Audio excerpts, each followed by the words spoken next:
नमस्कार दर्शक बंधु आपण आम चैनल स्वागत बंधुगण।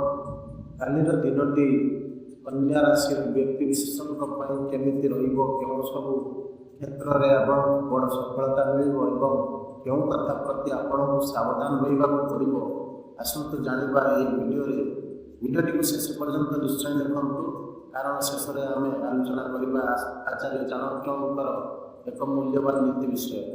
बंधुगण काली चंद्रमा आपण राशि एकादश बा 11 भाव में अवस्थान करेंगे जहाँफल आपणकर आयु एवं रोजगार वृद्धि कालीर दिनटी अत्यंत शुभ एवं शानदार प्रमाणित हो। यह सहित काली व्याघात एवं गजकेशरी युग सृष्टि होती शुभ युग प्रभाव जो मैंने कन्सल्टेंसी सर्विस बा परामर्श सेवा व्यवसाय सहित जड़ित अच्छा हाथ में कौन बड़ धरण लाभ बा बंपर प्रॉफिट लगिपे याद्वारा आपणकर आर्थिक स्थिति बहुत मजबूत हो। एवं आसतु जाना व्यवसाय विषय व्यवसायी मानक काली मार्केट रु एक बड़ ऑर्डर मिलवार संभावना रही।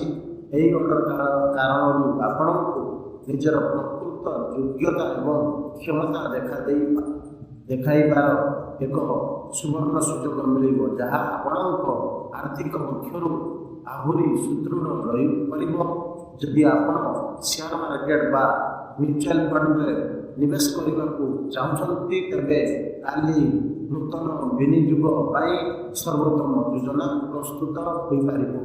यह सहित काली आपण मन कौन आध्यात्मिक कि सामाजिक कार्यक्रम प्रति अधिक आकर्षित हो।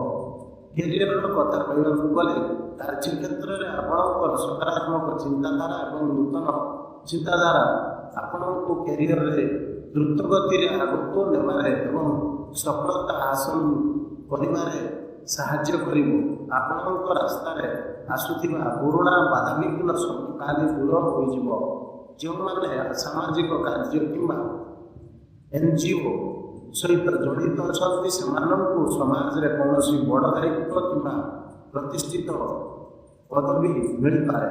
चलते जाना